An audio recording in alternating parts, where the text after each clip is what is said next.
Conseils et tendances pour être bien chez vous avec Mon Logis.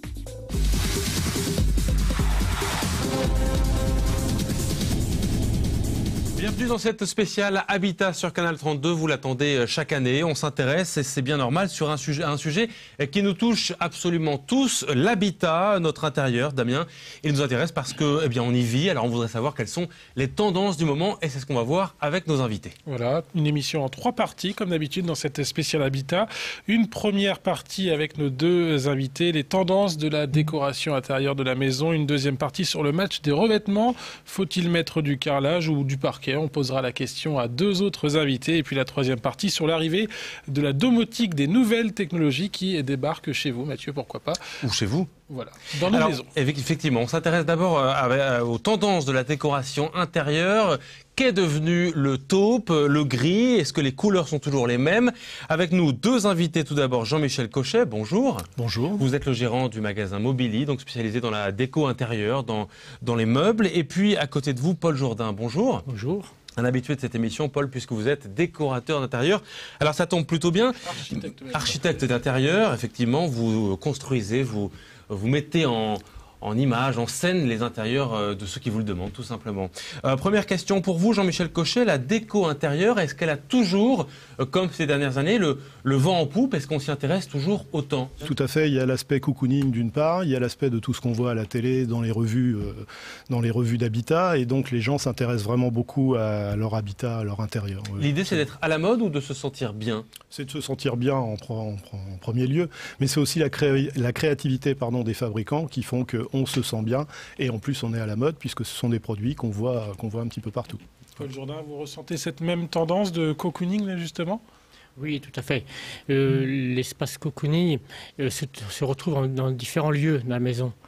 Et il y a des lieux, surtout les lieux intimes, qui sont la chambre, la salle de bain, le dressing, qui se développent de plus en plus. Les personnes ont envie de créer l'espace, surtout de salle de bain, un espace de bien-être, de détente et de remise en forme. Alors justement, se plonger dans un décor, dans un habitat, plutôt que d'en parler, on a décidé de vous montrer des images, des exemples de décoration intérieure et de les faire commenter par les spécialistes que vous êtes, car ce sont vos choix qu'on va voir à l'écran. Alors il y a une tendance très claire qui se dégage, c'est le mélange du moderne et de l'ancien, ça marche très fort, c'est très prisé. La preuve avec Jean-Michel Cochet, l'intérieur d'une maison au bois, ce que l'on voit, c'est en pleine campagne du côté d'Asnay. Voilà, tout à fait, c'est une ancienne ferme, c'est une longère vraiment champenoise, donc avec poutre apparente, qui a été redécorée avec goût, bien évidemment, et auquel les propriétaires ont voulu associer du mobilier moderne, du mobilier plus récent, justement pour créer une tendance plus moderne et plus cocooning dans leur habitat, qui est un habitat plutôt rustique à la base. Et ça, c'est tendance, on peut le dire aujourd'hui? Oui, complètement. C'est pas risqué dans une maison ancienne de mettre du moderne? Non, pas du tout. On voit que ça passe tout à fait bien. Après, il faut le faire effectivement avec goût. On s'aperçoit qu'il y a une cuisine assez ancienne, avec des produits assez anciens, et puis à côté du mobilier vraiment très nouveau. Du mobilier, là, on est sur du chrome, par exemple, du verre, du métal, du cuir. Donc, et on a vu dans le salon, justement, qu'il y avait un meuble télé, justement, en chrome, une table basse et une table de repas ancienne que les clients ont gardé. À côté de ça, on a mis canapé moderne récent et chaises modernes aussi. Vous êtes fan aussi un petit peu du mélange moderne-ancien. Oui, tout à fait. On a vu une maison, grâce à vous, du côté de l'agglomération troyenne. Racontez-nous un petit peu l'esprit que vous avez voulu donner à cette redécoration de maison-là.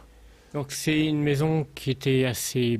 c'est une ancienne grange qui avait été déjà réhabilitée. On a conservé quelques éléments tels que les poutres que vous voyez là, les poutres en soulivage, et puis le sol. Et tout le reste, nous l'avons redessiné, redécoré, réorganisé également l'espace, agrandi, transformé, en alliant des matériaux assez clairs et des éléments foncés comme pour la cheminée. Et là, vous avez un faux plafond qui vient s'intégrer sur les poutres avec des lumières ponctuelles qui peuvent évoluer suivant la lumière extérieure. On voit aussi que c'est très épuré, il n'y a pas beaucoup de choses, il ne faut pas surcharger son intérieur, son habitat. Tout à fait, c'est une grande sobriété, une grande pureté Et cette pureté est en fait utilisée et réchauffée par des matières ou des formes que l'on peut avoir au point de vue architectural, soit pour les étagères, soit pour des escaliers qui sont de dimensions, de formes et de matériaux différentes. C'est une demande des clients ou c'est l'œil de l'architecte là qui travaille?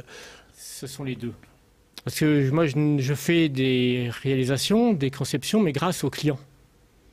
Donc c'est vraiment un mariage entre les clients et nous, aussi bien Jean-Michel que moi, qui apportons ce plus. Alors on va se quitter un instant, on se retrouve juste après pour parler d'autres exemples de déco intérieure. On va par exemple découvrir une douche posée en plein milieu de la salle de bain, une vraie curiosité. À tout de suite.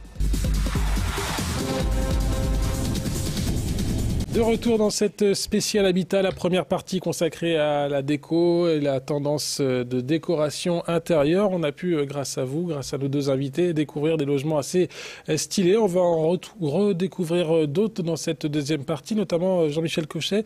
Vous nous avez donné l'adresse d'un loft très moderne, du coup, en plein centre-ville de Troyes. Là, c'est vraiment tendance, on va voir les images. C'est vraiment ce qu'il faut faire aujourd'hui en matière de décoration, selon vous? Quand on est dans cet environnement, là, on est dans une ancienne usine qui a été restructurée, on le voit ici, en plein centre de Troyes, restructurée en habitat, bien sûr, en appartement. Donc là, on est sur des choses très modernes, des produits comme le LC4 que l'on vient de voir, très contemporain, la chaise longue que vous venez de voir, donc très contemporaine, pardon, donc en cuir noir. Ça s'intègre parfaitement dans un mobilier contemporain, comme ça aurait pu aussi s'intégrer d'une manière différente dans une ancienne ferme, ou la longère qu'on a vue tout à l'heure.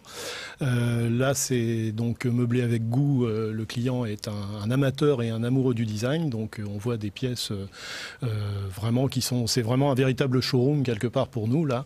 Et c'est pour ça que j'ai pensé à cet appartement-là, parce que vraiment, ça résume très très bien la tendance actuelle. On est sur des produits qui sont des produits de créateurs, parfois de 29, voire des années 50, réédités et toujours appréciés de nos clients, la preuve ici.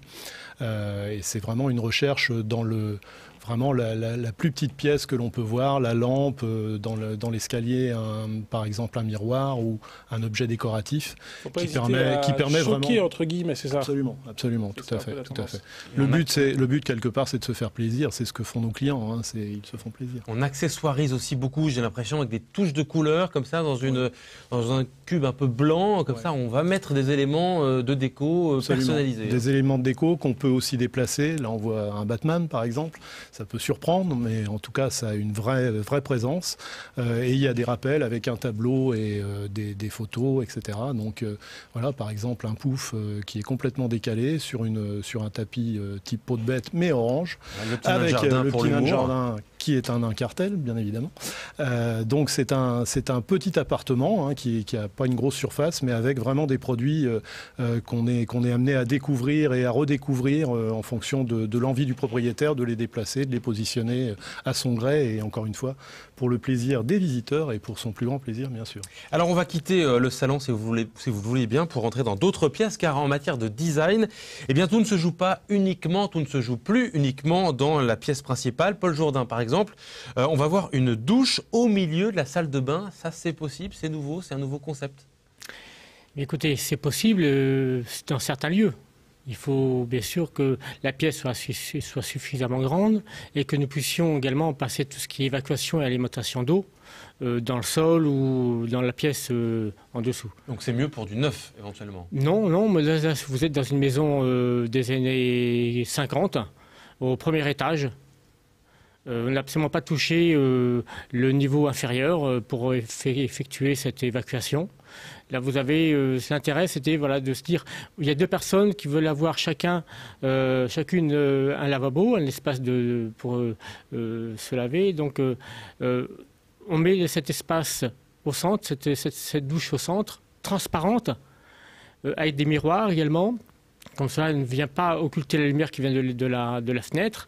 Et chaque lieu de lavabo est symétriquement identique. On va repasser dans la cuisine maintenant avec un autre exemple. Paul Jourdain, une cuisine plutôt moderne. Qu'est-ce qui a fait l'intérêt de cette cuisine-là que vous avez voulu nous présenter?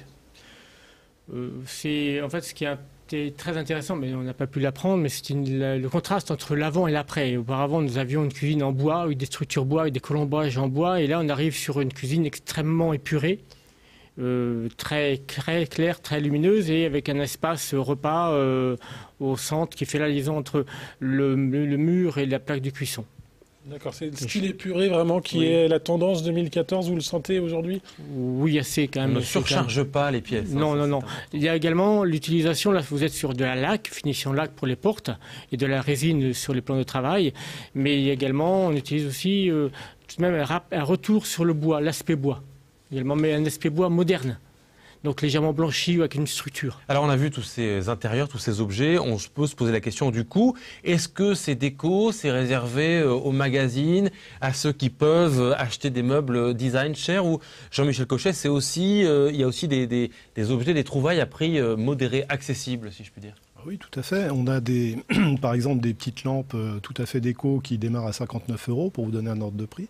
Des chaises qui, dans la plupart du temps, le minimum c'est aux alentours de 150 €, 160 €, pour aller jusqu'à des fauteuils ou des canapés, comme vous avez vu, entre 3 et 6 000 € pour vraiment les belles pièces.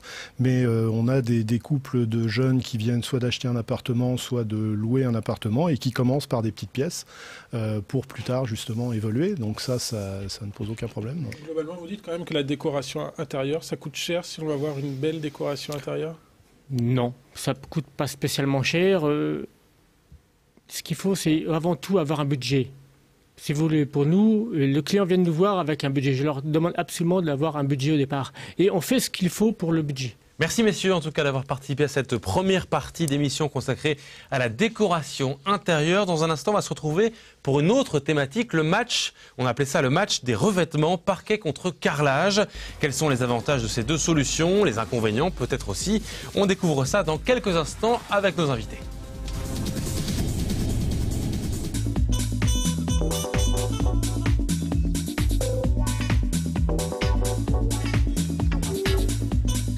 Montlogis, des logements pour vous aussi.